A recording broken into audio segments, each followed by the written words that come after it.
Fadi Live, là où s'écrit l'influence. Qui maîtrise les récits façonne l'avenir.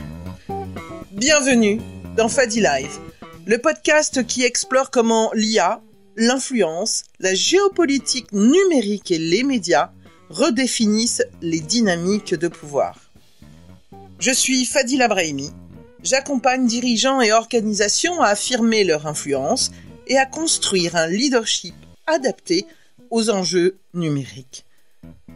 Dans Fadi Live, nous décryptons les transformations du pouvoir à l'heure des IA, des algorithmes et de la guerre des récits. Experts, décideurs et citoyens confrontent leur vision en live. Et vous, où vous situez-vous dans ce monde en mutation ? Allez, abonnez-vous et rejoignez le débat.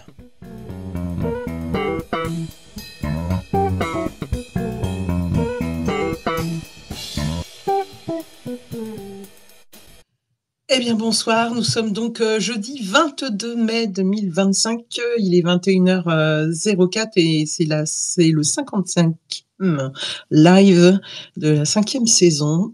Et contrairement à ce qui est dit en fait dans l'introduction, nous sommes en multicast, à savoir à la fois sur X-Space, mais également sur Northsur. Donc, je vois déjà qu'il y a une personne qui nous écoute, et donc sachez en tout cas que même si vous êtes sur Cornichat, vous pouvez aussi demander la parole ou commenter en live. Alors ce soir, on va poser une question qu'on n'ose pas poser, peut-être franchement en Europe. Et si on s'était complètement trompé sur la Chine technologie. Alors peut-être que vous connaissez évidemment ce qui s'y passe en Chine, mais quand on regarde un petit peu ce qui est dit, le discours un petit peu ambiant, on peut dire que c'est majoritairement autour, on multiplie, on va dire quelque part les alertes, les restrictions, les discours de méfiance sur Huawei qui est soupçonné d'espionnage, TikTok également, et de manipuler également nos ados. Interdit d'ailleurs dans quelques institutions comme au Parlement européen. Et puis, il y a les batteries chinoises, stratégiques, mais considérées aussi comme un danger pour notre souveraineté industrielle. Et dans le même temps, on importe massivement les composants produits de Chine, on s'équipe sur ces standards 5G, on dépend à plus de 70% de ces terres rares pour nos technologies vertes. Donc, il y a une forme de contradiction stratégique ou de dissonance, on va dire, quelque part cognitive. Ou peut-être les deux, finalement. Je sais pas. Alors ce soir, on va un petit peu questionner ce grand écart, car derrière le fantasme de la Chine copieuse et menaçante, il y a aussi un acteur qui est techno-industriel, qui est bien plus structuré qu'on veut l'admettre, avec peut-être une structure qui est peut-être aussi différente de la nôtre. Donc on va en parler également en deuxième partie. Et juste pour info, parce que je pense que c'est quand même, il y a quelques chiffres qui sont assez importants, j'en ai donné un tout à l'heure sur les terres rares, c'est que la Chine a déposé près de 1,5 million de brevets, soit près de la moitié des dépôts mondiaux. Elle est aujourd'hui première mondiale en publication scientifique sur l'intelligence artificielle. Donc peut-être que nous, on lit pas assez bien ce qui s'y joue, ce qui se joue, on va dire, en Chine, et que de fait de cette méfiance, finalement, on a aussi une méconnaissance. Et donc ce soir, j'ai la chance d'être accompagnée de Samira Karache. Bonsoir Samira. Bonsoir Fadila. Alors je te laisse prononcer toi-même ton prénom en mandarin. Alors c'est drôle parce qu'en fait j'avais fait je ne crois pas à tout ce qui est manifestation, etc. Enfin j'y crois à ma façon, et en fait j'avais fait le vœu interne un beau matin de trouver un prénom chinois, parce que tous les Chinois ont un prénom occidental, et le soir même je dînais à la table du directeur général de la Banque nationale de développement chinoise, donc c'est vraiment quelqu'un d'important, et il m'a surnommé Sasa. En fait, Sasa, c'est tout simplement, c'est pas très élaboré. Et lui prononçait ça un peu chacha, voilà. Avec une signification. Ça va pas plus loin. Non, je pense que c'est simplement qu'il n'arrivait pas à dire Samira complètement, donc il disait chacha. Dans tous les cas, tu l'as adopté, puisqu'on le voit sur ton profil LinkedIn, et voilà. Je l'ai adopté immédiatement. Alors, je me dois quand même de te présenter, parce que tu es directrice de projets transversaux à l'Université Côte d'Azur, où tu travailles sur le développement de projets, notamment dans le domaine de l'entrepreneuriat. mais en parallèle, tu mènes aussi depuis plusieurs années un travail de terrain indépendant autour des dynamiques économiques et industrielles chinoises. Tu es également ambassadrice alors de la technopole de Wuxi, c'est bien ça, l'un des plus grands hubs technologiques de Chine. C'est ça. En fait, bon, indépendamment de mon travail à l'université qui tourne aussi, autour de l'innovation, entrepreneuriat, j'ai été amenée en fait déjà depuis 2010 à travailler, sur des collaborations avec la Chine. Alors au départ, c'était vraiment des collaborations, uniquement académiques. On faisait ce qu'on appelle des doubles diplômes ou des diplômes délocalisés avec les institutions universitaires chinoises et il y avait eu une première coopération, un peu hybride, entre le monde académique, donc tout ce qui était formation et une boîte qu'on connaît bien en France qui s'appelle Orpea, donc qui était le leader mondial des établissements de retraite et à l'époque, ils avaient lancé, le premier établissement de retraite, en fait, une première maison de retraite en Chine. Et puis, on devait, monter un programme de formation, qui standardisait un peu les compétences, des personnels qui allaient être recrutés par le groupe en Chine. Donc j'avais eu un premier contact, en 2010. Ensuite, bon, j'ai travaillé sur d'autres sujets, d'autres endroits du monde et c'était en 2024, donc l'année dernière, un peu avant l'été, qu'on est revenu me chercher sur le sujet chinois, et j'y suis allée depuis. J'y suis retournée, 2 fois, d'assez longues périodes. J'ai vu le avant-après. Mmh. Avant-après Covid et avant-après 2010, 24 en fait, hein, donc 14 ans après et c'est vraiment incroyable le changement, y compris de mindset qui s'est opéré, en Chine. Alors tu l'as dit un petit peu là, tu voyages aussi beaucoup. Je sais que récemment tu étais aussi, en Afrique du Nord. Donc ce qui fait ta force, c'est justement ta capacité, justement à naviguer entre les cultures, les institutions et donc tu vas pouvoir un petit peu nous aider. C'est pas un petit peu, tu vas nous aider ce soir un peu à déconstruire les fantasmes, peut-être l'imaginaire qu'on a, autour de la Chine, découvrir ce qui se cache vraiment dans le modèle d'innovation chinois, parce que c'est vrai que même moi j'ai parfois, bon j'ai une petite idée, mais je ne sais pas si vous, dans l'audience, vous savez bien distinguer par exemple de la Startup Nation ou je dirais, du modèle, on va dire quelque part américain et comment fonctionne le modèle d'innovation chinois. Et puis on ouvrira, on va se poser aussi des questions sur l'Europe et la France, comment on peut apprendre, inventer, défendre, on va dire, à travers ce modèle. Et si on a le temps, on prend un petit détour sur l'Afrique. Évidemment, vos questions sont les bienvenues, par écrit ou si vous voulez demander la parole. Je vais lui poser quand même une petite question pied dans le plat, comme j'aime bien le faire, sans pincette, qu'elle ne connaît pas, une question qu'elle ne connaît pas. C'est mon côté, comment dire, un peu impertinente, on va dire. Voilà. Je me demande, en fait, tout simplement, déjà, un premier, ça sera plus de l'ordre de quelque part du ressenti, hein, évidemment, que le vrai problème, en fait, c'est pas que la Chine, elle innove, c'est qu'elle va un peu trop vite pour nous, peut-être, et que finalement, en Europe, on entretient le récit de la Chine copieuse sous surveillance, parce que finalement, ça nous arrange bien d'une certaine manière.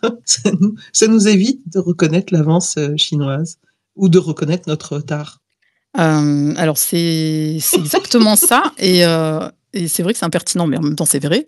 Mais c'est un phénomène ce regard qu'on pose sur la Chine, c'est un peu la même chose qu'on pose sur, l'Afrique. En fait, on a cette, vision un peu datée des choses et on est dans l'inertie en fait de la perception de ce qui se passe dans le monde et on a du mal à se dire que tout avance autour de nous. C'est un peu syndrome interstellar et nous on est un peu à l'arrêt en fait, sur certains aspects de développement de ces endroits et notamment la Chine comme tu l'as dit, c'est vertigineux la vitesse que prend ce pays.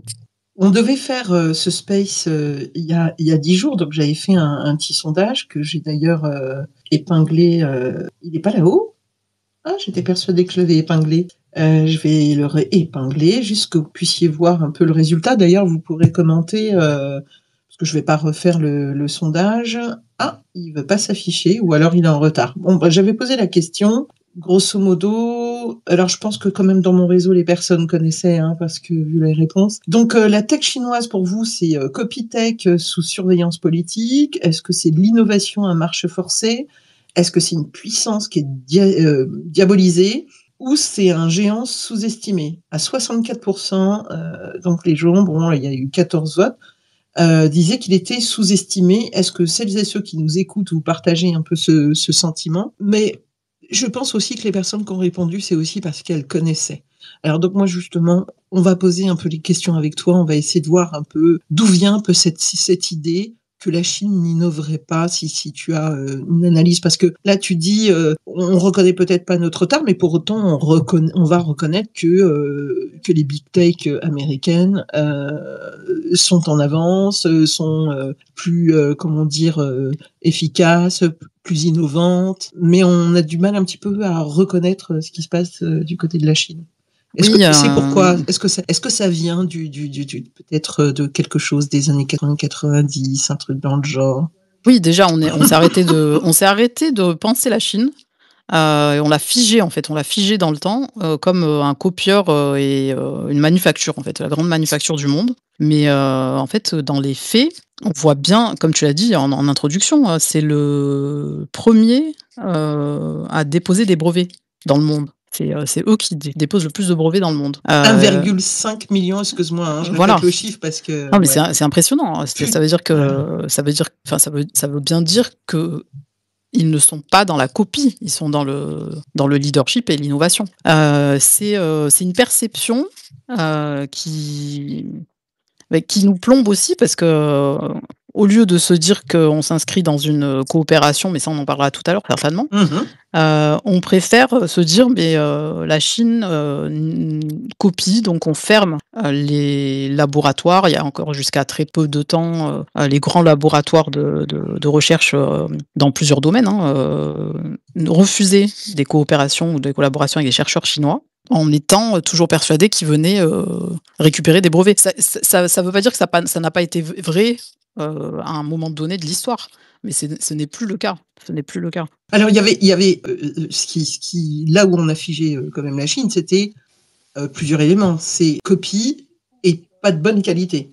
Il y a les deux, d'accord.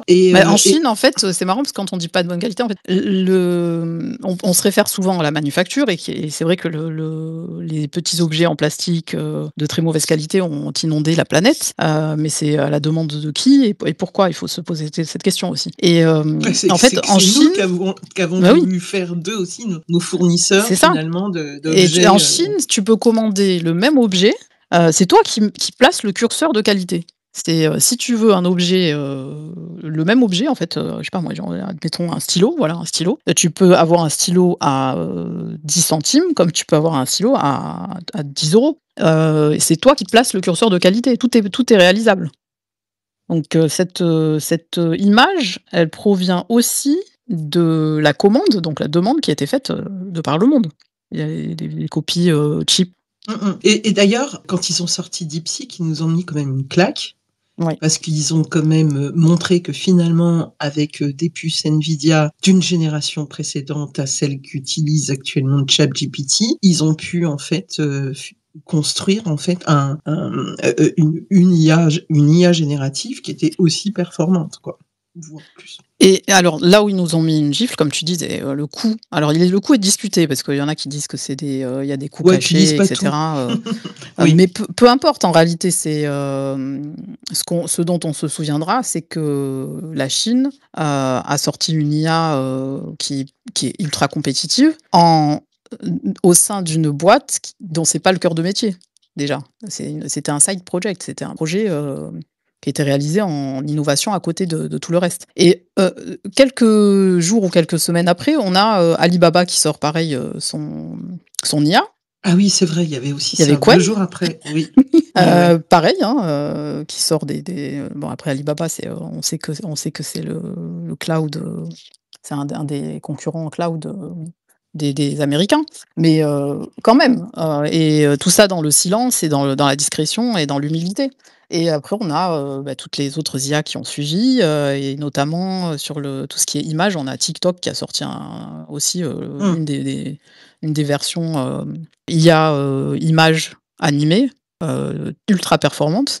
Tout ça va très, très vite et on le voit pas arriver. Alors tout à l'heure, on disait: «Mais pourquoi on comprend pas, pourquoi on a figé la Chine dans le temps?» Il y a aussi la barrière de la langue, il faut pas la sous-estimer, qui fait qu'on a et le fait qu'on est un peu ethnocentré, en Occident, qui fait qu'on n'a pas les informations qui nous proviennent, de manière assez fluide de ce qui se passe en Chine. Tout n'est pas traduit en fait, de ce qui se passe là-bas. Oui, alors tu vois, moi j'ai presque envie de dire, mais quand on parle de la Chine, il y a toujours un oui, mais tu vois, je reviens sur, 2 entreprises que tu as citées tout à l'heure. Exemple, TikTok. Montré comme un grand méchant loup, sous surveillance qui manipule les ados, c'est vrai qu'il y a de la manipulation, ce ne sont pas les seuls, les GAFAM aussi. C'est-à-dire qu'in fine, tous les médias sociaux aujourd'hui ont des algorithmes et ces algorithmes nous enferment dans des bulles et poussent des informations. Alors quand c'est pas de la politique, on a bien vu, hein, on a eu des scandales, que ce soit sur Facebook, on en a eu avec Twitter aussi. Donc et par contre, on veut pas forcément mettre en avant le fait que c'est un algorithme qui est ultra puissant. C'est peut-être un des meilleurs, on va dire, je trouve, hein, en tout cas dans les médias sociaux, notamment sur le système de recommandation, il est extrêmement pénible. On regarde C'est, remarquable TikTok, remarquable. Voilà, c'est une sacrée. Je veux on dire, le voit comme un système d'abrutissement, du monde occidental et on dit même qu'en Chine, l'algorithme est différent et dirige plus vers des contenus, pédagogiques et élévateurs intellectuellement que, ceux qui sont en Occident. Donc ce serait une arme, soft power pour nous abrutir pendant qu'eux, ils s'élèvent. Mais, si on s'attarde sur le développement de TikTok, comme tu l'as dit, c'est extraordinaire parce que, en plus d'être un réseau social qui est passé devant tous les autres assez rapidement, par un contenu, assez ludique a priori, hein. Maintenant, c'est en train de devenir, une plateforme de vente et il y a des partenariats, il y a eu des expérimentations, TikTok. Il faut voir comment ils travaillent, quoi. En fait, le modèle chinois, il est, très écosystémique. Il travaille beaucoup en écosystème. Il pense les choses de manière, globale et impactante. Donc en fait, ils ont introduit, un partenariat avec Amazon, ce qui fait que TikTok sera la plateforme de vente et Amazon sera l'entrepôt, en fait. C'est redoutable. Et on est en train de tout à voir, fait. enfin, il y a plein de TikTok, c'est vraiment très intéressant comme sujet d'analyse, au-delà, du contenu lui-même, hein, parce que, on observe toutes les tendances, arriver sur TikTok. Alors, je vais poursuivre justement sur ce double standard, d'accord. DeepSeek, pareil, on vous a mis une claque, mais tout de suite après, bah oui, mais enfin, DeepSeek était attaqué parce que aurait copié, aspiré, on va dire, les LLM qu'on appelle ça, de ChatGPT. Enfin, ChatGPT a fait la même chose, a également aspiré le contenu web. Donc, in fine, on reprochait quelque chose à DeepSeek que ChatGPT a fait également, quoi. Donc, mais avec une différence majeure, c'est que d'abord, c'était en open source, vraisemblablement DeepSeek, ce qui est pas le cas de ChatGPT, il me semble. Mais je vais arrêter là pour pas dire trop de bêtises. Et puis dernier élément. Pareil je dirais dans notre imaginaire, donc copie pas forcément de bonne qualité, alors qu'on voit bien qu'aujourd'hui, au contraire, ils déposent énormément de brevets, près de la moitié, et je reprends un propos de Alpha Nounou Tiam qui nous écoute et qui ajoute en commentaire, la Chine dépose plein de brevets. Et je pense que cela est corrélé avec le nombre d'ingénieurs formés annuellement par la Chine. Premier en nombre d'ingénieurs formés, certainement. C'est certainement corrélé à cela. Alors, et puis il y a certainement aussi une volonté étatique. On verra après, juste après, en fait, comment justement la Chine se démarque, quel est son modèle, etc. Bon, voilà. Dernier point que je voulais voir aussi, c'était le côté aussi sous surveillance. Alibaba. Le patron d'Alibaba qui, à un moment donné, a disparu de la circulation après avoir un peu critiqué le gouvernement, il me semble. Alors, ça aussi, c'est une affaire un peu surprenante quand même. T'es d'accord ou pas? Non. c'est pas ça, c'est que moi je travaille avec la Chine, donc je vais pas non plus. Oui, voilà. Bon, OK. voilà, mais il est réapparu, il va bien. Voilà. Donc non, mais bon, tout ça, ça contribue, si tu veux, à forcément à Non, se mais il y a dire, beaucoup de mais on il y a comprend des pas il y a des, trop le mode de fonctionnement. oui, oui, ça contribue Tu vois? à C'est tout. alimenter un genre de légende C'est urbaine. ça. Ça veut pas dire que ça n'existe pas. Je dis pas qu'il y a pas des cas, et de choses qui pourraient être améliorées, hein, dans ce domaine, mais c'est vrai qu'on aime sociologiquement alimenter un imaginaire d'opacité,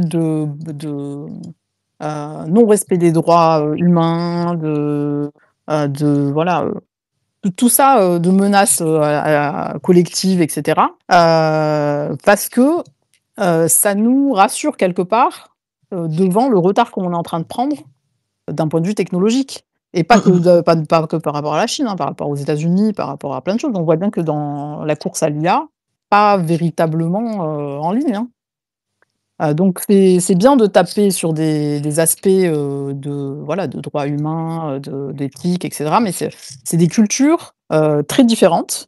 Ça ne veut pas dire qu'il faut cautionner, c quand, des choses dramatiques arrivent, à des humains, hein, et au contraire, il faut toujours, lutter dans la ligne des droits de l'homme comme on l'a toujours fait. Mais j'ai l'impression que là, c'est une manière de se rassurer que nous, on est gentils.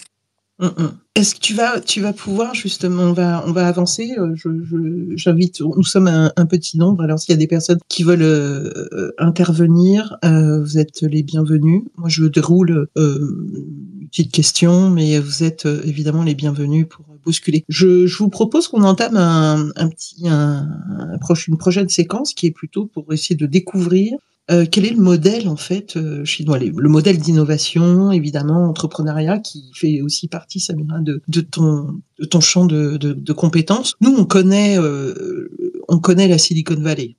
Voilà, on en a entendu parler, on sait que ça repose sur du capital privé avec un investissement qui est assez important, parce que la preuve, c'est que certaines big tech, notamment on connaît par exemple Google ou Microsoft, viennent assez régulièrement en France ou en Europe et font des investissements assez massifs. Il y a un lien avec les universités qui est extrêmement fort également dans la Silicon Valley et un culte aussi pour la disruption.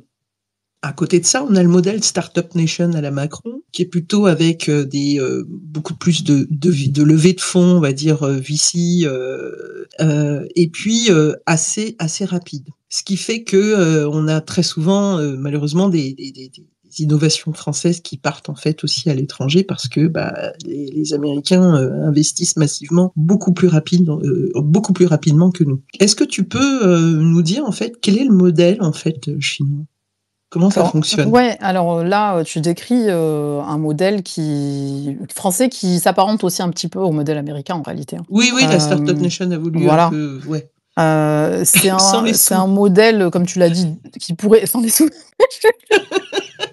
Non, mais sans les sous, mais c'est, sans la prise de risque mais assez c'est très tôt, structurel en quand fait. En même. France, on Voilà. peut-être qu'on aura le temps d'en parler, mais l'innovation en France, elle est, et il faudrait la revoir de fond en comble parce qu'il y a du saupoudrage, on laisse trop de liberté, il y a pas de direction en fait. Mais déjà au niveau de la recherche dans les labos. Mais c'est aussi une liberté enfin voilà, il y a le corollaire qui fait que voilà. Enfin bref. Donc en Chine, il y a pas cet aspect, de surprise. L'innovation n'est pas une surprise, si on veut, schématiser un peu. L'innovation est commandée par l'État, en fait. Il y a une planification, et il y a une direction, il y a des plans. Ils sont d'ailleurs, publics, hein, c'est ça qui est aussi surprenant en Chine, c'est qu'on trouve tout ça est documenté, les planifications Tu veux dans dire qu'ils ont différents pas secteurs. pas de Bill Gates dans un garage Mais et tu un pas le Mark garage, le Zuckerberg? gars qui va être dans un garage en train de sortir, Facebook. D'accord. Donc ça veut dire quoi? Ça veut dire que, C'est dirigé, ça veut dire que moi je trouve bon, on peut au critiquer, niveau de mais l'État, ils ont déjà une vision ah oui! disruptive, innovante et compagnie. C'est Ils ont ça? une prospective assez avancée par rapport à ce qu'on voit et ils ont pas le choix parce que, comment tu veux, encadrer, autant de monde et faire vivre dans des niveaux de vie, satisfaisants, et avancer aussi vite. En fait, nous, en comparaison, on met des moyens en action pour élever une population à un certain niveau de connaissances, selon les accords qu'on a signés en Europe et cetera. Donc on amène tout le monde au niveau du bac et après, au niveau licence et cetera. C'est des objectifs, européens qu'on transpose au niveau national et tout ça, c'est des moyens en vérité et il y a à aucun moment, il y a une orientation sur les besoins de la nation. Donc c'est tout le monde est libre. Voilà, tu sors du bac, tu peux aller faire, même si tu sors d'un bac S, alors que l'État a mis des moyens sur toi parce que pour te former en sciences, tu peux très bien aller étudier, la littérature italienne du XVIe siècle. C'est pas grave et tout le monde est libre, en fait. Et donc ce que tu vois là, tu le retrouves après dans les laboratoires de recherche parce que, chacun se spécialise selon, j'allais dire ses envies, mais c'est pas tout à fait ça, mais c'est, selon, bah, l'école de thèse de laquelle il procède et donc on n'a pas de direction top down.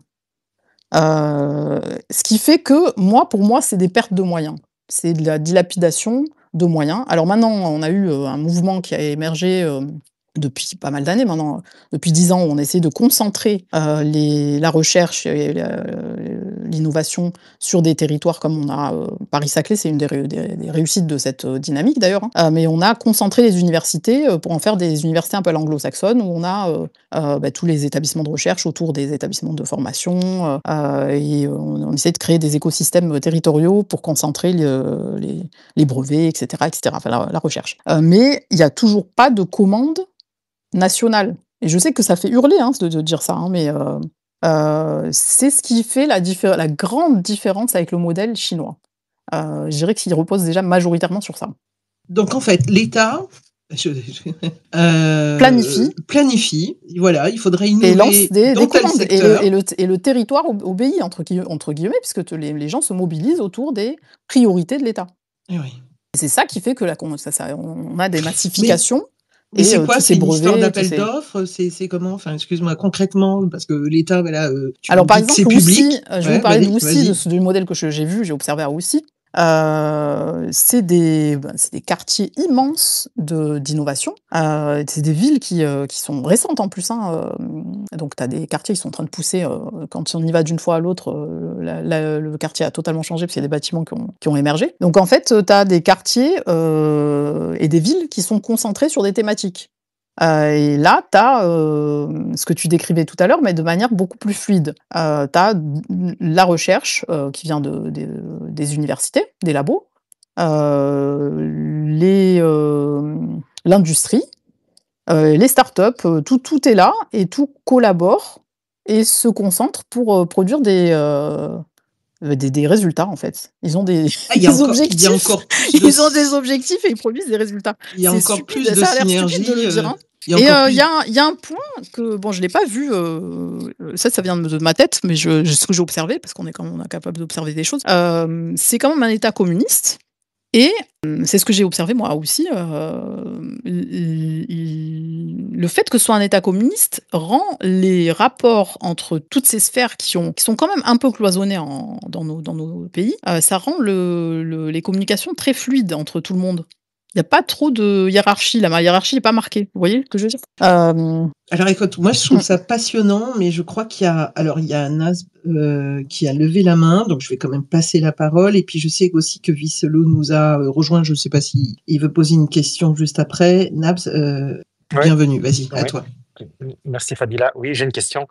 Qui dit innovation dit aussi gestion du risque financière, commerciale, technologique.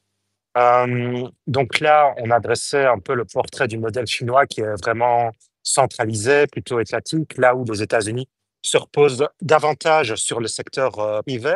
Est-ce qu'on a des chiffres sur le taux de succès des sociétés, start-up, des boîtes techno en Chine, hein? Est-ce que, parce qu'ils reposent sur un modèle, on va dire, plus communiste, est-ce qu'on peut considérer que le risque est mieux géré? Ou alors, parce que voilà, on est dans un système, on va dire, chinois purement étatique, etc., c'est impossible de pouvoir répondre à cette question parce il y a un manque de visibilité sur les chiffres. Enfin, je ne sais pas, je me pose un peu cette question-là. Alors, on n'a pas, en Chine un miracle non plus sur, les startups. Ce que j'avais discuté, j'ai pas tous les chiffres en tête à la vérité, mais ce que j'avais un peu discuté de ça, avec un des directeurs internationaux de la technopole de Wuxi. La survie des startups, elle est pas non plus, extraordinaire, mais l'écosystème qui porte, l'innovation, est quand même, va quand même dans une direction. C'est ça qui fait qu'on a des résultats. Et en fait, il y a des grosses boîtes qui hébergent de l'innovation aussi, qui hébergent des petites startups. Donc il y a de l'open innovation, qui est développé. Moi, je dirais que c'est vraiment, ce qui assure la réussite, c'est la fluidité et la concentration et un état d'esprit qui est véritablement dans la collaboration, gagnant-gagnant. Parce qu'on dit toujours win-win, on a l'impression que c'est un modèle américain ou occidental, mais eux, ils sont, dans cet état d'esprit que, tout le monde doit gagner. Ils ont vraiment ce truc-là ils le disent d'ailleurs, hein, souvent, j'ai entendu cette phrase, «Tout le monde doit gagner». Donc je pense qu'on n'a pas un miracle, de start-up là-bas non plus, mais il y a, l'écosystème qui supporte quand même l'innovation de manière satisfaisante. Merci. Visselo, vas-y, tu peux. Bienvenue, bonsoir. Bonsoir tout le monde. C'est vrai que vous avez dépeint un petit peu de ce qui se passe en Chine. Moi, j'aurais une question. De quelle manière, en fait, ou dans quel domaine l'État chinois n'investit pas? Parce que moi, dans mon regard, c'est vrai qu'ils investissent partout, que ce soit aussi même vous avez oublié aussi dans la santé aussi. J'ai lu pas mal d'articles où ils sont très très compétents et super innovants. Il n'y a pas que l'IA et compagnie. Quel est le secteur dans lequel ils innovent pas? Où ils mettent pas d'argent? Je pense qu'il y en a pas. Je pense qu'il y en a pas. Ils ont Bah, moi, j'ai ils ont des noté, forces, hein, ils ont des ouais. forces, mais ils sont partout et ils anticipent. Comme je disais, ils ont des plans à 5-10 ans. Par exemple, on voit, déjà émerger, en images, parce que c'est spectaculaire et très, photogénique, les robots chinois, qui sont quand même, hyper, performants, même s'il y a eu quelques accidents. Pourquoi ils sont à fond sur les robots? Parce que la population est vieillissante, par exemple. Et donc ils se disent que, il va falloir s'occuper de ces personnes âgées.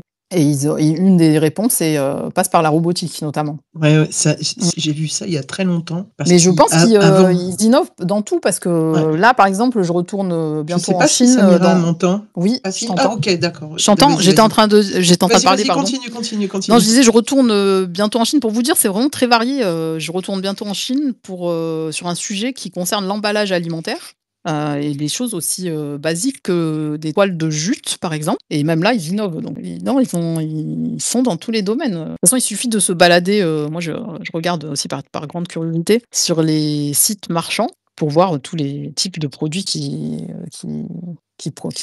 produisent, hein. Après, il y a après des choses beaucoup plus technologiques et beaucoup plus subtiles, mais on voit que ça touche tous les domaines. Alors moi, Alors, tu vois, j'ai listé 3 faiblesses, moi, si vous voulez. Juste, pardon. c'était pour essayer d'en lister, hein, d'accord.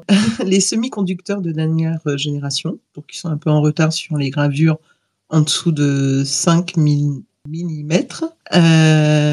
Et puis les systèmes d'exploitation. Là, ils n'arrivent pas en fait à imposer un système d'exploitation qui est global. Et ce qui va aussi avec, eh ben, d'une certaine manière, bah, c'est un peu le soft power finalement de l'innovation, puisque la Chine inspire peu, on va dire, son modèle n'inspire peu, on va dire, en dehors de l'Asie. Alors, je Réponse. corrigerai Alors, peut-être là-dessus. oui. Ah, excuse-moi, je t'ai Non, coupé. non, mais je t'en prie. Alors, sur le système d'exploitation, Huawei a présenté HarmonyOS la semaine dernière sur un laptop. Et c'est vrai que c'était une faiblesse il y a encore, depuis 2019, il me semble, quand les États-Unis ont interdit Huawei sur leur sol. Ils ont commencé à développer, ils l'ont développé très rapidement. Et l'avantage de HarmonyOS, c'est que il fonctionne aussi avec, comment dirais-je, tout l'écosystème Android. Donc là, maintenant, ils commencent à rattraper leur retard par rapport à cela. C'est juste pour. Ouais, merci. Alors, ce que je voulais dire, moi, c'est que, donc, tu disais, les semi-conducteurs. Alors, est-ce que, moi, je dirais, est-ce que toutes les entreprises ont besoin de ces dernières technologies qui servent, principalement, toute l'industrie la sécurité, l'armement, c'est stratégique, quoi. Il y a pas ce besoin, en fait, de dernière génération, pour tout. Donc c'est pas très grave, à la limite, ça les empêche pas de couvrir des marchés. Oui, oui, tout Hem, à fait, mais comme je t'ai dit, j'ai juste ouais, ouais, essayé de c'est, lister. En fait, d'essayer de lister. histoire His d'eux, mais Voilà, histoire de ça ne les pose pas comme en retard, en fait. non, Et c'est non, mais peut-être même stratégique de rester sur des bien sûr. technologies qui sont abordables, hein, parce qu'après sinon, ça coûte, beaucoup plus cher. Non, mais il y a des choses où ils sont Mmh. hyper en avance. Moi, tout à l'heure, tu as parlé, Et par tu vois, il y exemple, a pour les personnes âgées, oui, c'est quand même assez flagrant parce que, nous, tu vois, en termes d'infrastructures numériques, par exemple, ça, c'est un vrai sujet. oui, Bon, les 3 leaders mondiaux sont américains, mais on a les 3 suivants, c'est des Chinois. On a Huawei, ouais, on a, Huawei, Tencent et Alibaba, qui ont à eux 3, et bon, ils sont encore un peu loin parce que les 3 premiers américains ont 65 de part de marché. Les 3 suivants n'en ont que 10, enfin entre 9 et 11. Mais qu'est-ce qu'on voit? C'est qu'on voit émerger, de la géopolitique et de la géostratégie de ce qu'on appelle un peu le Sud global, qui ne veut plus dépendre des technologies américaines, par exemple. Ce qui veut dire que la vérité aujourd'hui ne sera pas la vérité de demain. On ne doit pas réfléchir de façon inertielle. En fait, il faut projeter les choses avec la géostratégie et en se disant que déjà, la Chine couvre 40, c'est énorme, 40 des infrastructures numériques en Afrique. L'Afrique est en plein développement.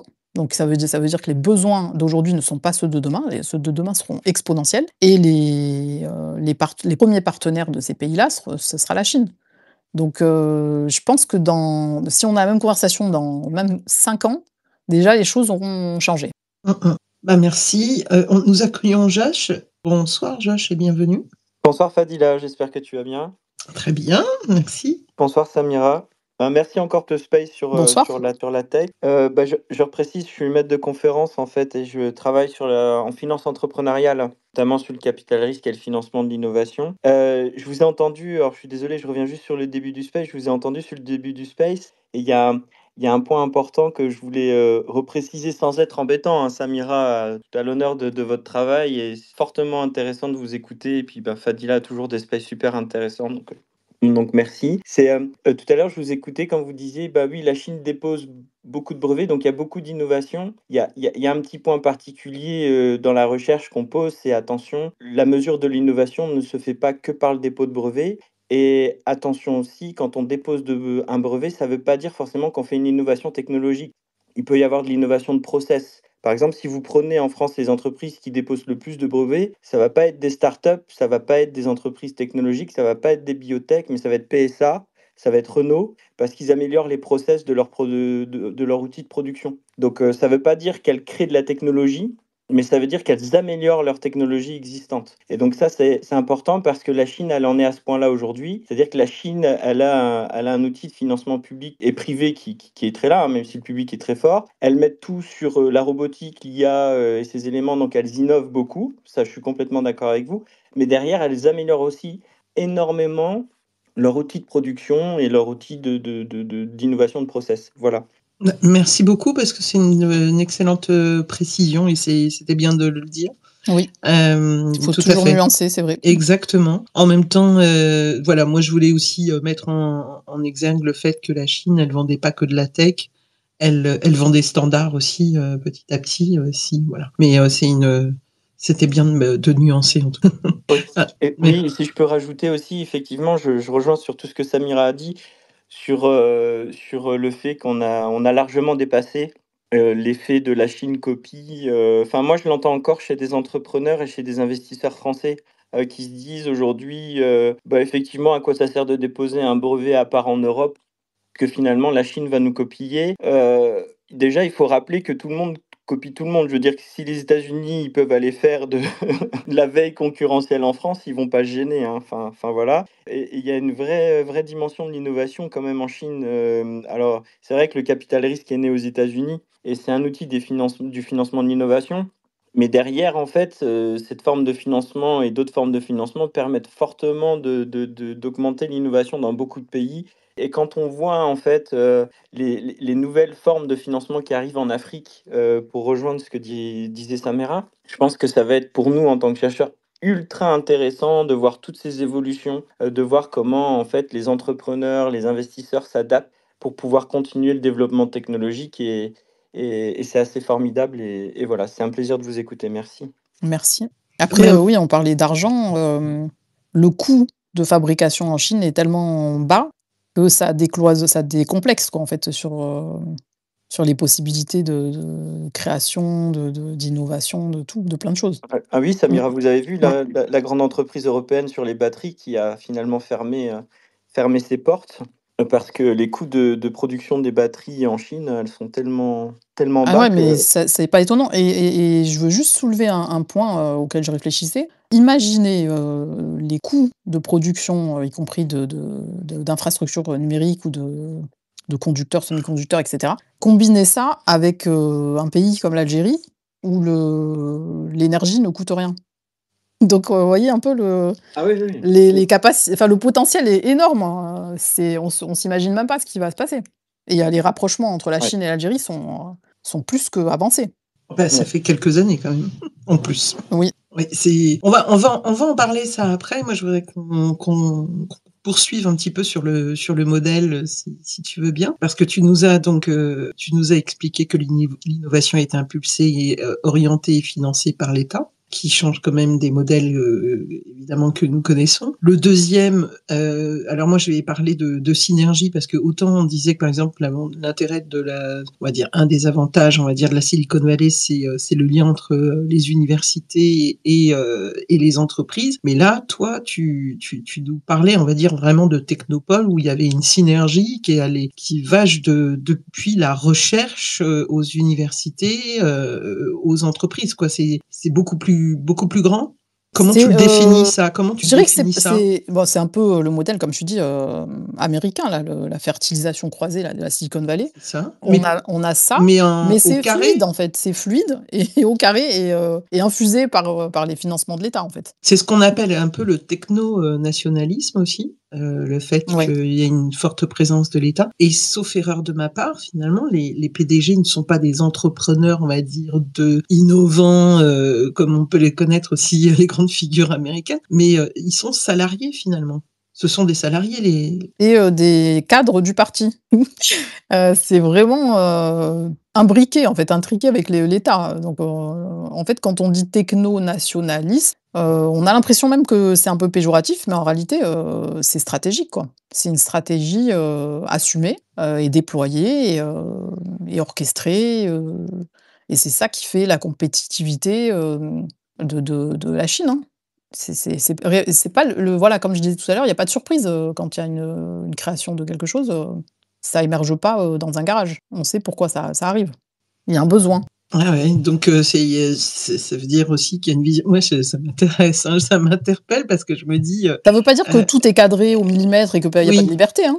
non, mais il y a une Regarde, vision tu vois, moi, déjà. j'y vais, on propose des choses. C'est pragmatique, en fait, ils sont pragmatiques. C'est ça la grande différence que j'ai observée entre la fois où j'y étais allée en 2010 et où on avait essayé de créer des partenariats pour Orpea, etc. Et la fois où j'y suis allée maintenant, même si c'était pas la même région, on sent que les énergies, elles sont libres. On n'est pas bloqué par, comme en France, par exemple, puisque je connais bien la France, on s'empêche de réfléchir en France pour des questions juridiques, pour des questions de financement, pour des questions d'administratif, de je sais pas quoi. Enfin, c'est des questions qui ne devraient pas se poser au stade où les gens lancent une activité. Et là-bas, il y a cette. Je vais être un peu lyrique, quoi. Il y a une genre d'abondance. Tu sens l'abondance qui fait que les gens ne sont pas crispés, quoi. Il n'y a pas de crispation sur les moyens. Et il y a un optimisme un peu qui donne une dynamique.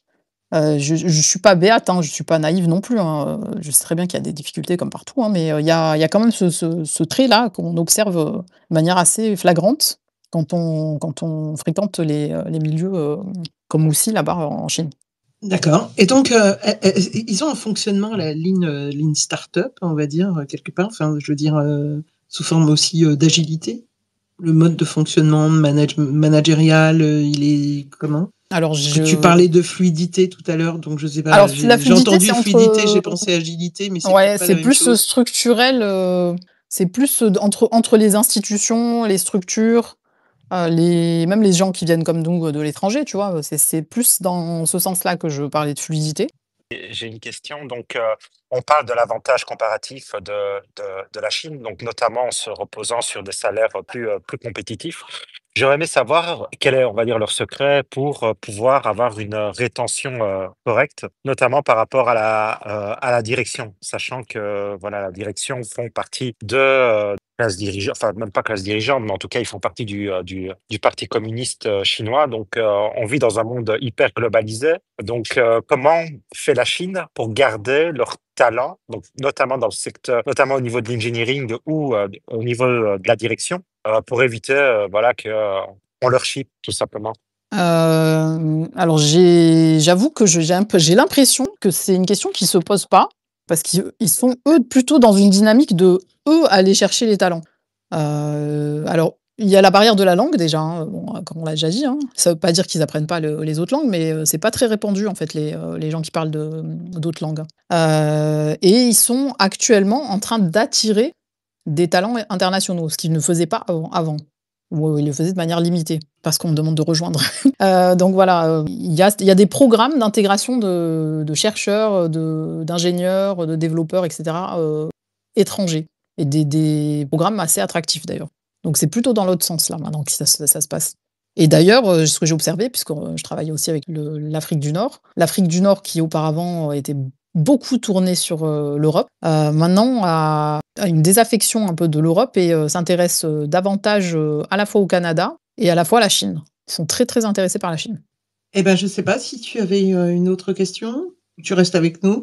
Non, c'est très bien, merci, ça va. Ouais, bah, restez là, mais justement, on va poursuivre dans ce domaine-là. On va voir justement, est-ce que le modèle est exportable? Juste une dernière question un petit peu sur le modèle quand même. Je voulais revenir sur un point. Est-ce que ça veut dire que finalement, on écoute un peu moins le marché et les usages et qu'on est davantage sur cette vision un peu étatique où il y a quand même aussi cette prise en compte également c'est une question peut-être un petit peu bateau, mais comment ça s'intègre en fait Ouais, c'est une bonne le question. marché, comment il s'intègre, on va dire, dans C'est une bonne cette question vision occidentale, je dirais.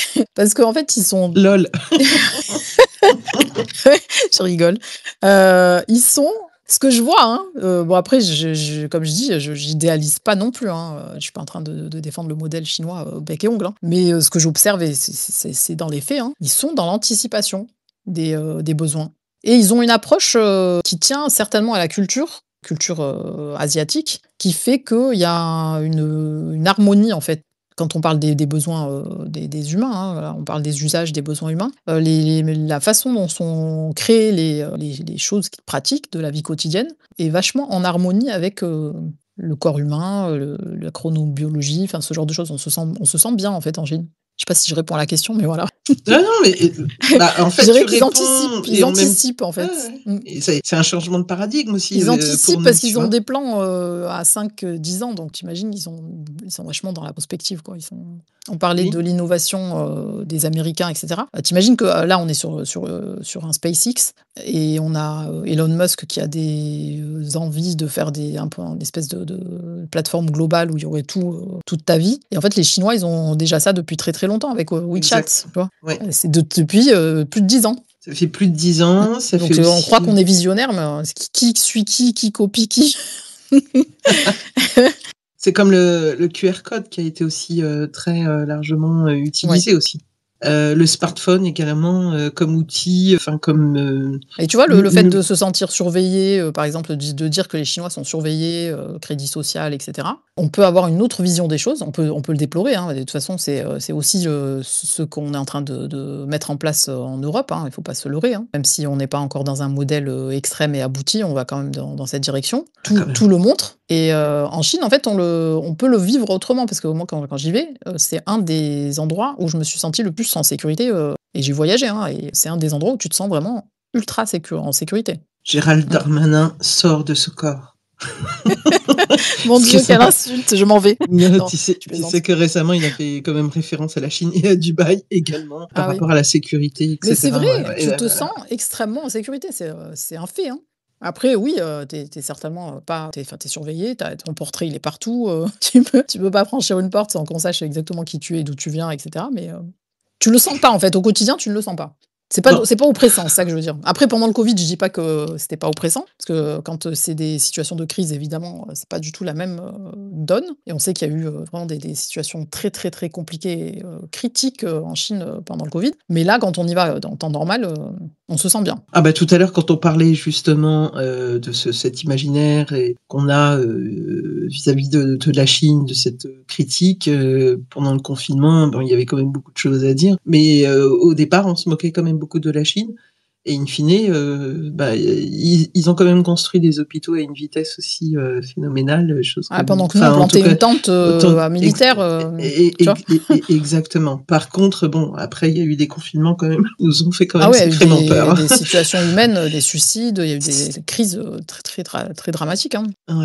Ils sont pas voilà, il faut pas idéaliser comme je disais, hein. Alors on va revenir justement sur l'innovation. Tu es une globe-trotteuse. Je devrais pas te présenter ainsi, mais c'est pour dire quand même que tu voyages beaucoup justement. Bah, t'as ton expérience en Chine, mais également en Afrique du Nord. Mais t'as fait un petit peu d'autres pays d'Afrique ou juste l'Afrique du Nord? Pour l'instant, je fais que l'Afrique du Nord, C'est en tu n'as fait Afrique. que Que l'Afrique du écoute, Nord en Afrique, non, mais j'ai dis fait donc. les 3 pays. J'ai travaillé un petit peu avec la Libye, mais depuis la Tunisie parce qu'on pouvait pas aller en Libye et c'est tout. Et après j'ai le Moyen-Orient, mais c'est autre chose. Ouais, oui. Mais alors, pourquoi ça? Bah, justement, troisième, on va dire, troisième grande partie, on va dire, de ce space, voir en fait justement, est-ce que ce modèle, en fin de compte, est exportable? Est-ce que déjà, alors tu l'as un petit peu dit tout à l'heure pour l'Afrique, mais on va aller crescendo. Est-ce que déjà, on va dire, parmi les voisins, il y en a qui essayent de copier un petit peu le modèle chinois, le modèle techno-nationaliste, avec cette vision à 10 ans, etc. Alors j'ai l'impression que l'Algérie, à sa manière, hein, parce qu'on peut pas de toute façon transposer exactement ce qui se passe dans un endroit du monde à un autre, mais l'Algérie, à sa manière, planifie son activité et ses stratégies sectorielles avec une intelligence que j'apparenterais à celle de la Chine. Chacun ses intelligences, chacun ses approches, etc. Mais effectivement, ils ont par exemple pris des mesures pour dire que pour produire en Algérie. Voilà, ils veulent devenir autonomes dans un certain nombre de secteurs en Algérie. Et donc, il y a des stratégies qui sont en train de se mettre en œuvre dans plusieurs secteurs de manière organisée par l'État. Et c'est pour ça que ça s'apparente un peu, parce qu'il y a beaucoup de boîtes étatiques aussi en Algérie, comme en Chine. Tout à fait. Donc, il y a une organisation qui commence à porter ses fruits. C'est pas qu'elle commence à se mettre en place, parce qu'elle date, mais on commence à voir les fruits, là. En sachant qu'il y a un peu plus de 20 ans de ça, moi, ce que j'entendais beaucoup en Algérie, c'est qu'ils observaient la Corée, en fait, plutôt. Ou en tout cas, ils disaient que qu'ils pouvaient s'inspirer, en fait, du leadership de la Corée. Et aujourd'hui, enfin, depuis une vingtaine d'années, la Chine s'est quand même bien installée en Afrique, dans plusieurs pays, avec une véritable. C'est pas uniquement de l'investissement, hein, c'est vraiment de l'installation, création aussi d'entreprises. Je crois même que rien que sur Alger, il doit y avoir 2 à 3 vols en provenance de la Chine, je crois, par jour, par moment. Donc il y a une relation qui s'est créée en fait avec ce pays. Donc pour toi, une exportation possible en Afrique. Tu parlais de l'Algérie, il y a d'autres pays dont tu as entendu parler comme ça, juste? Alors, de toute façon, la Chine, ils ont investi énormément En Afrique. Afrique, ne serait-ce que par le projet que j'imagine vous avez déjà entendu parler de la route et la ceinture. Ils appellent ça the Road and the Belt. Ils ont un programme de 1 000 milliards à travers le monde, 150 pays. L'Afrique, évidemment, est visée par ce gros programme d'infrastructure. Alors, ça vise, c'est vraiment un projet intéressant à étudier. Ça vise les infrastructures terrestres, donc tout ce qui est port, activités aéroportuaires, les routes, les infrastructures aussi numériques et tout ce qui est téléphonie, télécommunication, etc. Et ça se construit en partenariat. Alors en fait, c'est quand tu dis est-ce que l'Algérie, par exemple, ou un autre pays s'inspire du modèle chinois, j'ai l'impression que c'est plus des coopérations avec chacun son apport en fait dans la coopération et chacun profite en fait des avantages apportés par l'autre. C'est ce que j'ai observé. Et c'est ce qu'on voit d'ailleurs avec le projet The Road and the Belt, même si c'est évidemment un gros projet d'influence. Mais on n'en entend pas beaucoup parler, je trouve, de notre côté du monde, en fait, de ce projet. Alors qu'il est incroyable. D'abord parce qu'on parle d'Afrique et qu'on parle pas beaucoup, en fin de compte, de ce qui se passe en Afrique, je trouve. Si on décide pas, on va dire, de s'y intéresser, c'est pas vraiment mis Ouais, c'est en dommage exergue aussi parce que c'est quand par même les médias. c'est une entreprise. Entreprise, quand je dis entreprise, c'est pas une boîte, hein, c'est pas une compagnie, c'est un projet d'une dimension internationale. Je sais pas s'il y en a d'autres équivalents en ce moment qui est en train de se déployer. Non, mais suis pas sûre, hein. je pense qu'il y en a beaucoup peut-être qui vont découvrir du jour au lendemain, alors que c'est un travail de longue haleine, Ah oui. de très longue haleine. Moi, je sais plus depuis quand j'ai vu ça en Algérie, mais je pense que ça fait une petite vingtaine d'années que la Chine C'est ça, la force de s'y la est Chine, implantée. c'est comme je disais, c'est programmation. Programmation à long terme. Ils sont endurants et ils savent où ils vont.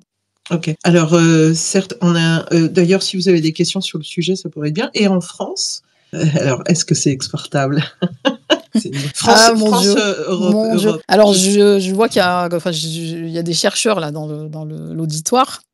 Que je vais pas critiquer les chercheurs, évidemment. Mais il faudrait vraiment revoir la politique scientifique, la politique de recherche en France. Déjà, il y a trop de, je veux dire, il y a trop de liberté, mais en même temps, c'est bien, et en même temps, c'est de la perdition de moyens. Parce que on disperse des moyens dans tous les domaines, et il n'y a pas de concentration. À part, comme je disais, un des projets un des territoires qui arrive à créer quelque chose, un effet satisfaisant, c'est Paris-Saclay. Après, il y a eu aussi cette grosse programmation sur les universités qui s'appelle l'IDEX. D'ailleurs, j'étais directrice de l'IDEX local à Nice pendant 3 ans. L'IDEX, c'est une initiative d'excellence, donc c'est de gros programmes de financement qui boostent la concentration de recherche, formation, innovation, relations internationales, etc. sur un territoire. Et il y en a 10 en France. Donc nous, on en avait un. Donc il y a des concentrations comme ça qui font que ça crée des écosystèmes territoriaux où on a le triptyque formation, recherche, industrie, territoire aussi, voilà, université, territoire, industrie, qui font qu'on peut voir de l'accélération d'innovation et des choses intéressantes qui se créent, mais tout ça s'inscrit dans une déperdition de moyens aussi, parce qu'on est obligé d'arroser un peu tous les secteurs scientifiques sur un territoire. On peut pas laisser les parents pauvres, ce qui fait que c'est pas très orchestré. Le système, il est incitatif plus que directif, en fait. Voilà, c'est ça. On a un système incitatif. On fait des appels à projets. Les gens s'inscrivent dans les appels à projets s'ils ont envie. Mais on n'arrive pas à être directif. Et je pense que c'est ça qui fait qu'on ne pourra pas importer le modèle. Après, ça ne veut pas dire qu'on ne peut pas collaborer avec la Chine. Et des collaborations, il y en a énormément dans tous les domaines. Mais voilà, je pense que les domaines qui vont faire qu'on va pouvoir travailler bien avec la Chine et peut-être pas les copier, mais coopérer, donc ça veut dire qu'on se rapproche, concerne l'énergie et certainement tout ce qui est biotech. Des choses qui concernent l'humanité tout entière, en fait. Moïse nous a rejoint, je pense. Bonsoir, Moïse. Bonsoir tout le monde. Bonsoir. Bonsoir. Bonsoir. Mais j'étais en train de vous écouter, c'est juste à propos de l'Algérie, que l'Algérie ne s'inspire ni d'un modèle chinois, ni d'un autre modèle. Elle a son propre modèle, on peut dire ça. Parce que lorsque tu vois l'Algérie, le modèle économique, tu ne vas pas trouver qu'elle est socialiste, ni capitaliste, ni libéraliste, ni rien. C'est juste, c'est une mosaïque de certaines visions. Par exemple, lorsque tu vois sur le plan social, il y avait après le post-indépendance, il y avait ce qu'on appelle, nous, takaful al-ijtima'i en arabe, ça veut dire la solidarité sociale. C'est pour ça, sur certains plans, elle est plus. La vocation de l'État, c'était de garantir une vie décente à tous les citoyens algériens. C'est pour ça qu'il y a toujours cette. Mais c'est pas incompatible avec ce qu'on disait, parce que là, on parlait de l'innovation et de la technologie. Et dans l'innovation et la technologie, dans le modèle chinois, l'État est très présent. Quelqu'un, en fait, On en essaie- Algérie. Oui, parce que l'Algérie, dernièrement, elle est en train de soutenir les startups. Même ils ont commencé à créer. Oui, mais C'est comme. c'est ce qu'on était en train de dire, Voilà. justement. C'est pas incompatible. Mais tu sais, tout le monde, il s'inspire de Silicon Valley, alors que personne ne peut imiter le Silicon Valley, même en Oui, mais France. non, justement, c'est ce qu'on essaye de comprendre depuis tout à l'heure, c'est qu'on est Ah, justement ok. absolument pas dans le modèle de la Silicon Valley. C'est vraiment tout l'inverse. Le Ok, modèle ben, chinois parce que.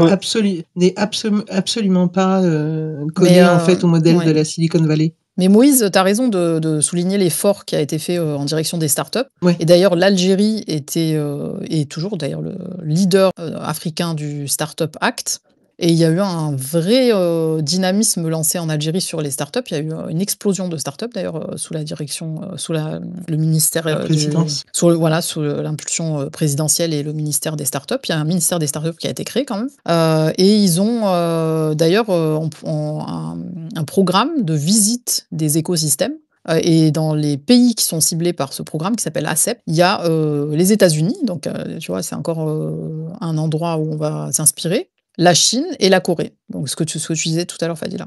Parce que je me rappelle là, au début, parce que lorsqu'ils ont commencé à parler des startups, et même ils ont fait pour financer certaines startups par les fonds publics, de toute façon, hein. Ils ont créé une certaine communauté, cette communauté qui donne un label startup.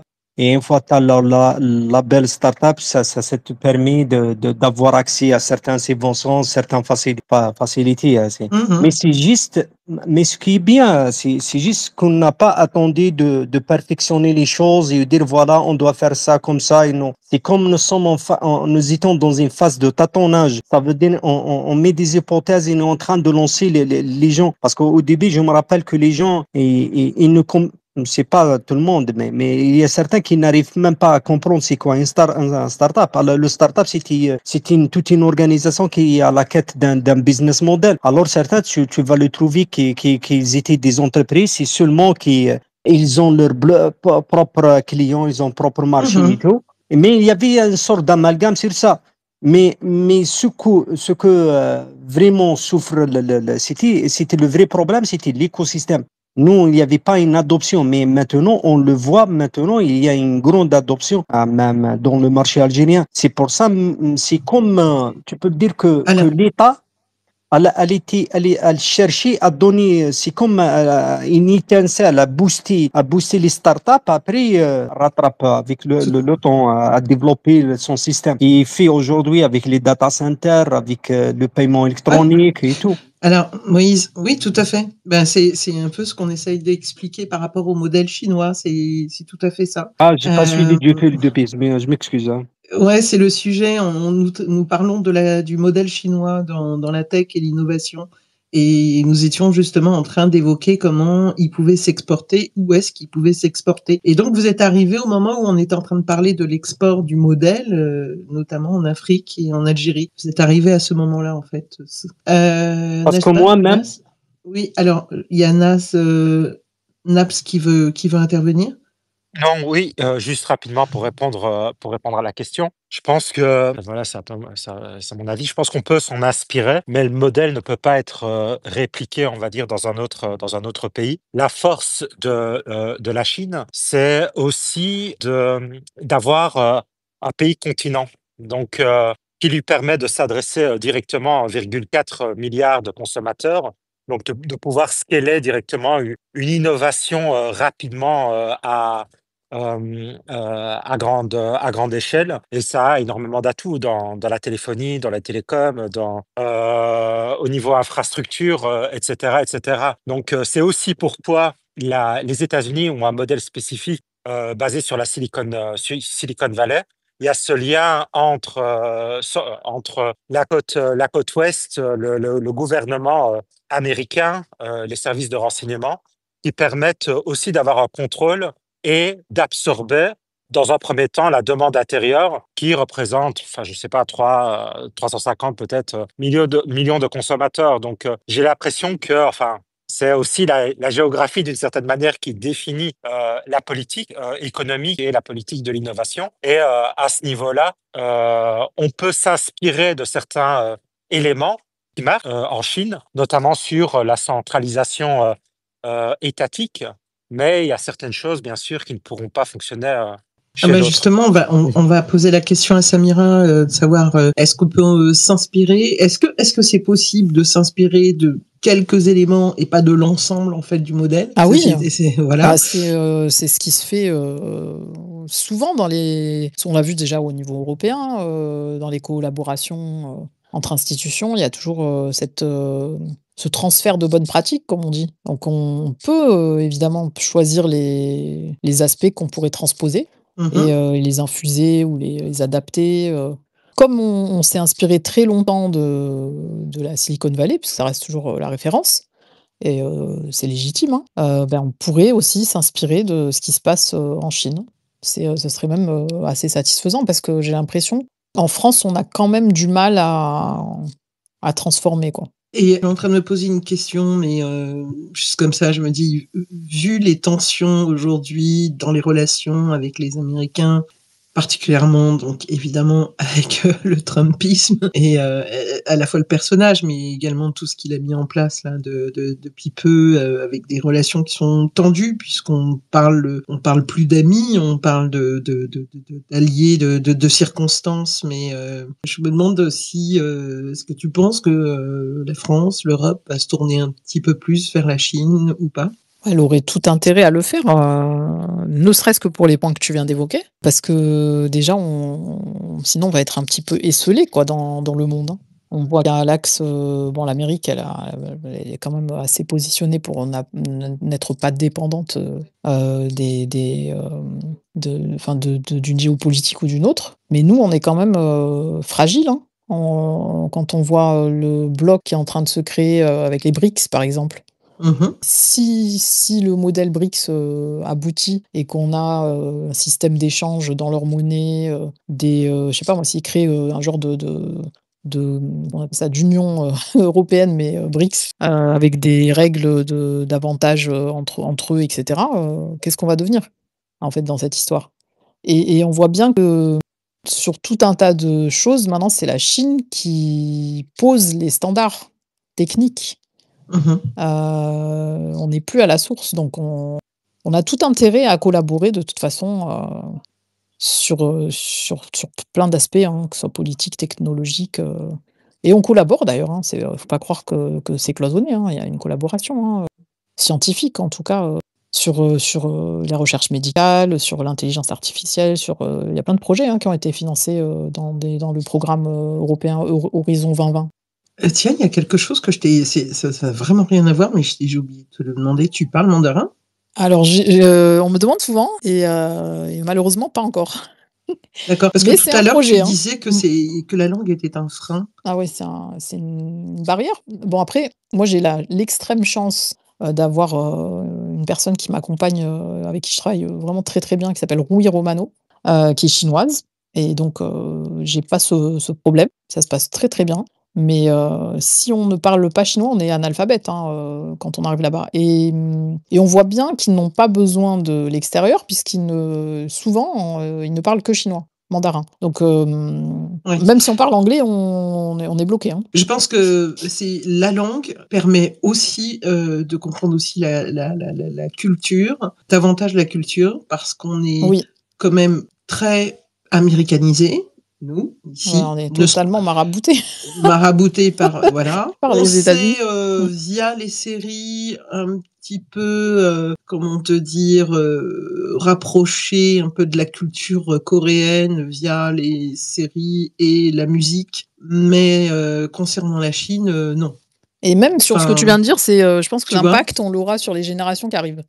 Oui. Les générations qui arrivent, ils sont très très proches très proches. Ils sont très inspirés des cultures asiatiques et notamment coréennes. Les mangas, etc., les dramas. Et justement, toi, à l'université, tu sens une appétence de la nouvelle génération vers la Chine? Enfin, pour la Chine? Oui, et c'est très influencé par les réseaux sociaux.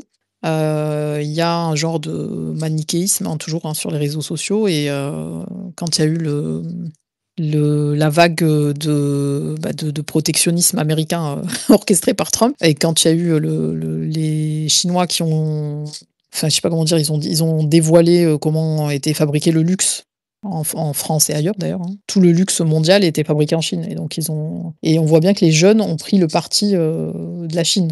Oui, on voit qu'il y a un manichéisme, enfin, il y a les méchants et les gentils et la Chine est quand même appréciée, très appréciée même. D'ailleurs, là, il y a un programme, je ne sais pas si ça va intéresser les gens qui écoutent, mais il y a un programme, il y a beaucoup de programmes d'hébergement de J'ai summer oublié camp. de te dire qu'il y a des gens qui sont là. Là, c'est c'est con. d'ailleurs très rare d'avoir un space aussi petit, mais tant que la discussion est fluide, il va être en réécoute et donc parfois il y a des personnes qui réécoutent sur X et ensuite il sera sur les plateformes audio et YouTube. Donc tu peux voilà, donner des éléments. En fait, j'ai diffusé, et c'est encore d'actualité, un programme de summer camp qui va se tenir à Pékin cet été, qui dure 2 semaines et où les jeunes sont hébergés et toutes les activités sont gratuites. Et quand j'ai diffusé ça, j'ai reçu un écho ultra favorable des jeunes. Ils étaient super contents d'aller en Chine, hein, tous. Ah, mais voilà, donc oui, il y a un engouement. Ouais. Ça, c'est empirique, hein, ce que je dis, mais voilà. Non, mais c'est un retour d'expérience et c'est intéressant. J'avais lu quelques articles sur le sujet, sur le nombre de personnes qui souhaitaient apprendre le mandarin, donc que des étudiants de plus en plus étudiaient le mandarin, et donc que tu confirmes, on va dire, cette appétence ou cette curiosité. Ah oui, il y a une curiosité et un engouement sur l'Asie et la Chine en fait partie, oui. Et d'ailleurs, il y a des influenceurs américains qui ont été en Chine. Ça commence à vraiment se développer. Okay. Le tourisme, l'attraction, enfin, toute une influence qui se développe sur les réseaux sociaux. Eh bien, je te remercie beaucoup pour le temps que tu nous as accordé. Moi, Merci à toi. je pense avoir exploré, on va dire, ma petite batterie de questions. Je ne sais pas si Nabs, Moïse, point de suspension ou Corto, si vous souhaitez intervenir. On va peut-être suspendre ce space un peu plus tôt que prévu. Non, je voulais juste, j'ai un petit commentaire concernant les Chinois et leur présence en Afrique, que l'un de leurs points forts, qu'ils ont une certaine politique, et leur politique, ils ne se misent pas dans les affaires internes des pays. En plus, ils ont notre modèle, c'est presque certains comme le modèle économique utilisé par certaines entreprises, c'est le Blade and Razor. Ça veut dire qu'il y a certains, ils rentrent dans certains pays et africains, et par exemple, s'ils ne trouvent pas, il y avait des infrastructures, donc ils commencent à construire des infrastructures, automatiquement, ils vont bénéficier de certaines concessions. C'est pour ça, eux, ils ont un modèle purement économique, et ce qui aide, ce qui leur permet de bien percer en Afrique. C'est ça la force des Chinois. Et en plus de ça, concernant avec la relation avec l'Europe, il faut comprendre que les Chinois, ils ont déjà beaucoup d'investissements en Europe, que ce soit en France. En France, par exemple, ils investissent beaucoup dans le tourisme. Ils ont, je crois, il y a toute une série d'hôtels. Ils ont acheté pas mal certains ports, par exemple, je crois en Grèce, ou j'ai oublié le pays. Ils sont présents en Espagne, au Portugal et tout. Les Chinois, ils sont en train de multiplier leur présence. Ils ont un seul problème, c'était dans les industries lourdes. Et parce que vous le savez, c'était à propos de la réglementation. Et eux, vous le savez comment leur mode d'emploi. Mais petit à petit, ils vont arriver à ça. Et même, je crois que les pays européens, ils ont intérêt à se tourner vers la Chine, surtout avec ce que vous avez déjà souligné avec le Trumpiste. Trump qui cherche toujours, on va pas se mentir, Trump, dans son intérim, il a déplacé la focalisation du monde vers le Moyen-Orient, ce qui les a conduits dernièrement à avoir 4 000 milliards de dollars de l'Émirat arabe ou l'Arabie saoudite et Qatar, parce que pour lui, c'est ça le centre. Et donc, même les séquelles de la crise ukraino-russe, c'est comme on a poussé le problème, mais ça va impacter les petites et moyennes entreprises tôt ou tard en Europe. Donc maintenant, l'Europe a intérêt d'avoir des liens forts avec la Chine. Mais les Chinois, ils sont déjà présents. Oui, tout à fait. Merci beaucoup pour cet apport. Nabs, tu avais une dernière question ou pas, ou un dernier point à Samira? Non, c'est gentil. Très Space bien. très intéressant. Je vous remercie, Samira et toi, Fadila. Merci également pour ta présence Merci et tes beaucoup. questions. J'ai vu que Disco et Syl venaient de nous rejoindre. Nous, on avait terminé en fait nos questionnements auprès de Samira qui nous a à la fois parlé en fait, enfin aidé un peu à déconstruire finalement cette idée qu'on pouvait avoir de la Chine, de comprendre le modèle de fonctionnement, d'entrepreneuriat et d'accompagnement, on va dire, à l'innovation en Chine. Et puis nous avons parlé également de l'exportation possible. Alors pas une exportation totale, mais comment s'inspirer un petit peu du modèle chinois. Si vous n'avez pas de questions, je vais remercier chaleureusement Samira d'avoir accepté de venir ce soir. Merci pour à toi, parler un Fadila. peu de la Chine avec nous. Merci à toi pour tes questions, merci pour ton invitation et merci, tout simplement. À très bientôt. Au revoir Samira. Au revoir Merci Fadila, à toi. au revoir tout le monde, merci. Au revoir à tous. Merci beaucoup. Merci d'avoir écouté Fadi Live, là où s'écrit l'influence. Retrouvez tous les épisodes sur Deezer, Spotify, Apple Podcasts, Amazon Music et YouTube. Pour ne rien manquer des prochains débats et des exclusivités, suivez-moi sur les réseaux sociaux. Consultez la bio pour toutes les informations. Abonnez-vous, partagez et laissez un commentaire. Votre avis compte. À très vite dans Fadi Live pour de nouveaux débats stratégiques.